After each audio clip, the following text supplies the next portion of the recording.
Selamat siang, sore, maupun pagi teman-teman. Kenalkan, kami dari kelompok 6 akan mempresentasikan hasil diskusi kami.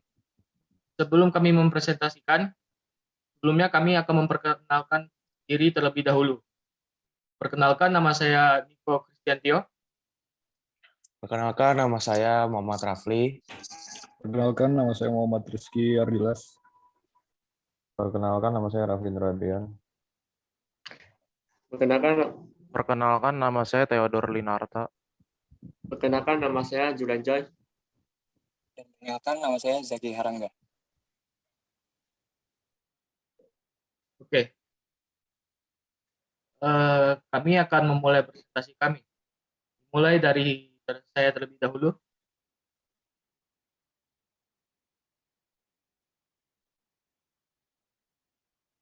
Oke, yang pertama di sini ada diksi. Diksi adalah pemilihan kata yang tepat untuk menyampaikan maksud yang diinginkan, yang digunakan untuk memberi makna sesuai dengan keinginan seorang penulis itu. Dengan begitu, lawan bicara akan lebih mudah mengerti apa yang kamu sampaikan. Diksi yang tidak tepat menyebabkan perbedaan makna, dan pesan penulis tidak tersampaikan. Jadi diksi sangat berguna dalam penulisan karya tulis seperti puisi, novel, laporan, dan lain sebagainya. Dan slide kedua saya alihkan kepada Rafli. Oke, terima kasih Niko. Izinkan saya untuk melanjutkan slide berikutnya, yaitu ciri-ciri dari diksi. Yang pertama adalah menggunakan pilihan kata yang tepat dan sesuai dengan konteks kalimatnya, yang digunakan untuk mengungkapkan gagasan. Dan selanjutnya yang nomor 2 ini adalah pilihan kata-katanya, yang digunakan dapat membedakan nuansa makna, kata, dan bentuk yang sesuai dengan ide atau gagasan, situasi, dan nilai rasa pembaca maupun pendengar. Yang terakhir ini, nomor 3, adalah menggunakan pembendaharaan kata yang dimiliki oleh dan dikenali oleh masyarakat, dan dapat menggerakkan dan memperdayakan kekayaan tersebut menjadi jaring kata yang jelas. Oke, selanjutnya.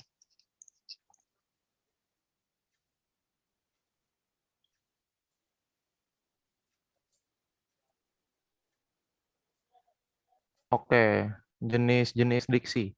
Diksi berdasarkan maknanya dibagi menjadi dua.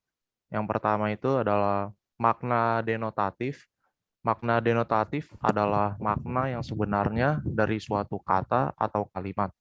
Contohnya, Budi selalu kerja keras untuk mendapatkan hasil terbaik. Yang kedua, makna konotatif. Makna konotatif adalah kata atau kalimat yang memiliki arti bukan sebenarnya. Contohnya, Mario adalah seorang kutu buku, ia tahu banyak hal.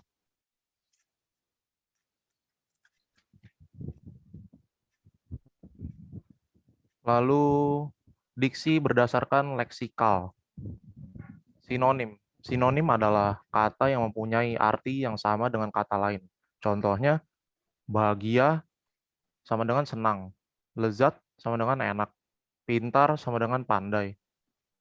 Yang lainnya juga ada seperti buruk sama dengan jelek, rajin sama dengan giat, baju sama dengan pakaian.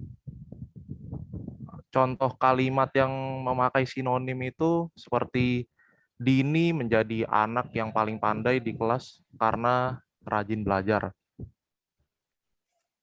Lalu sinonimnya itu Dini menjadi anak yang paling pintar di kelas karena giat belajar. Rajin menjadi giat, pandai menjadi pintar. Lalu yang kedua, antonim. Antonim adalah kata yang memiliki arti berlawanan dengan kata lain. Contohnya, naik, turun, besar, kecil, banyak, sedikit, cepat, lambat. Nah, contoh kata yang menggunakan antonim itu, Dini malas belajar sehingga dia menjadi anak yang bodoh. Antonimnya, Dini rajin belajar sehingga dia menjadi anak yang pintar. Malas menjadi rajin, bodoh menjadi pintar. Lalu yang ketiga, homonim.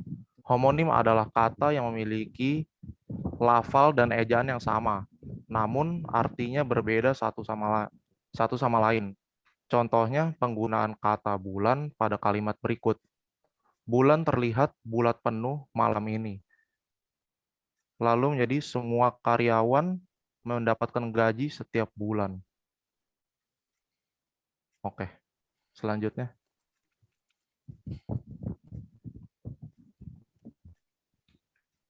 Baik, terima kasih. Kali ini saya akan menjelaskan tentang homofon dan contoh kalimat akan saya berikan di akhir penjelasan. Homofon. Homofon adalah kata yang memiliki ejaan dan makna yang berbeda, namun memiliki lafal yang sama. Contohnya, Anton menabung uangnya di bank secara rutin. Dengan lawan kata, Bang Anton bekerja di perusahaan pembiayaan. Kata bank dan bank pada kalimat di atas memiliki lafal yang sama, namun ejaan dan maknanya berbeda.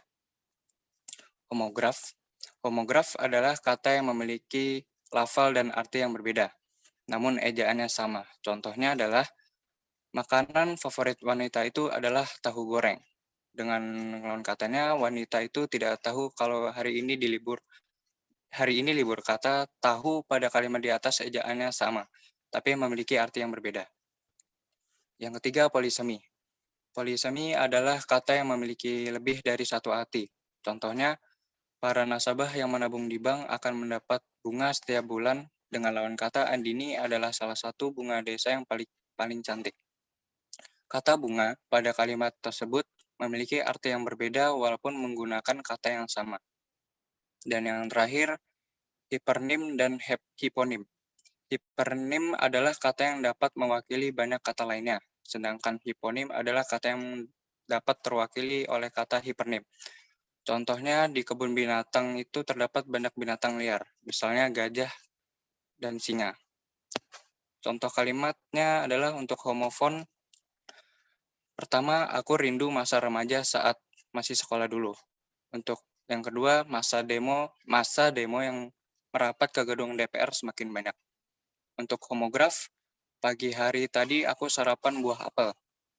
Dan yang kedua, setiap pagi sebelum masuk kelas anak-anak harus apel terlebih dahulu. Contoh ketiga adalah polisemi. Pertama, Risna menanam bunga melati yang sangat harum baunya. Dan yang kedua, Risna memiliki paras yang sangat cantik sehingga menjadi bunga desa di kampungnya. Yang ketiga adalah bank konvensional memberikan bunga sebesar 10% setiap bulannya. Nah, next. Baik, terima kasih Rangga. Saya akan melanjutkan contoh kesalahan diksi. Jadi soal pertama di sini ada tarif angkutan kota dalam kurung angkot di Kota Bogor naik Rp500. Ini dilakukan supir pasca pemerintah menaikkan harga bahan bakar minyak dalam kurung BBM tanggal 28 Maret kemarin. Dan soal kedua, untuk tarif angkutan dari Cisarua tujuan akhir Sukasari yang semula Rp6.000 naik menjadi Rp8.000. Kenaikan harga tarif sudah dilakukan sosialisasi dan pemberitahuan melalui stiker di pintu angkot, katanya.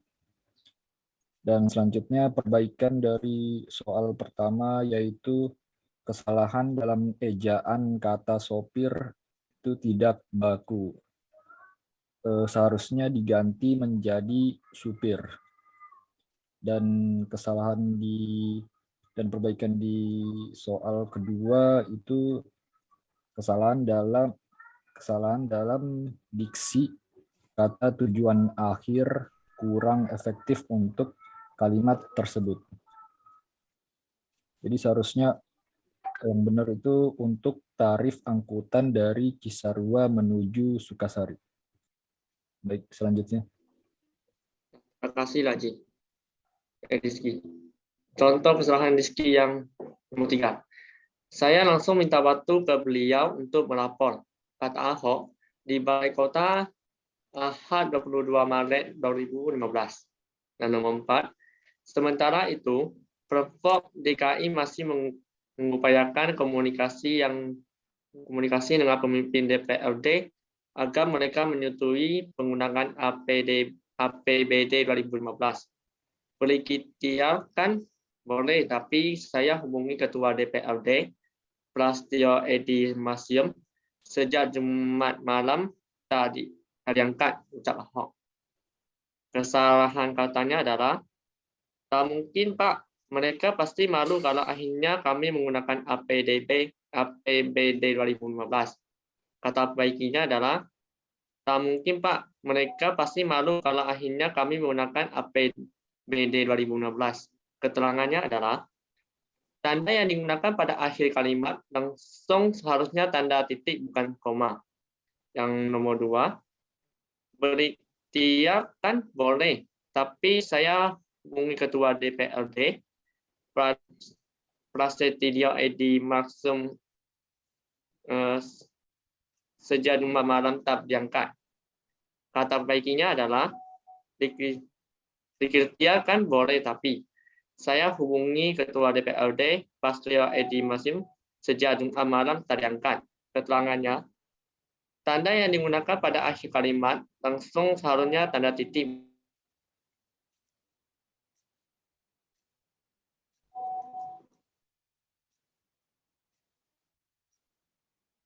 Saja.